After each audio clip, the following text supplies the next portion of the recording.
मात्र बऱ्याच भागामध्ये धाराशिव जिल्हा, लातूर जिल्हा, बीड जिल्हा, जालना जिल्हा, त्याच्यानंतर परभणी जिल्हा, नांदेड जिल्हा, त्याच्यानंतर वाशिम जिल्हा, हिंगोली जिल्हा, बुलढाणा जिल्हा, अकोला, अमरावती, बुलढाणा, नागपूर, वर्धा, भंडारा, गोंदिया, चंद्रपूर, यवतमाळ, इकडं उमरेड, त्याच्यानंतर यवतमाळ जिल्हा, त्याच्यानंतर पुसद, बऱ्याच भागामध्ये आज काय होणार आहे, पावसाला सुरुवात होणार आहे म्हणून हा अंदाज लक्षायचा.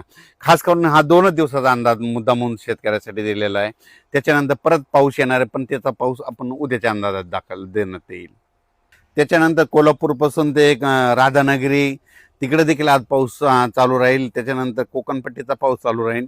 इगतपुरीचा पाऊस सुरूच राहील. इगतपुरीला पाऊस जोरात पडत असल्यामुळे नाशिककडे काय होईल, सरी येत राहतील म्हणून हा अंदाज त्यांनी देखील लक्षात द्यायचा. इकडं संगमनेरच्या म्हणजे पश्चिमेकडं त्या अकोले त्या परिसरात सरीच राहतील म्हणून हा अंदाज लक्षात यायचा. म्हणून हा राज्यात आज 21-22 ऑगस्ट 22 आणि 23चा पाऊस सगळीकडे पडणार नाही, फक्त विखुरलेल्या स्वरूपाचा पडणार आहे म्हणून हा अंदाज लक्षात यायचा.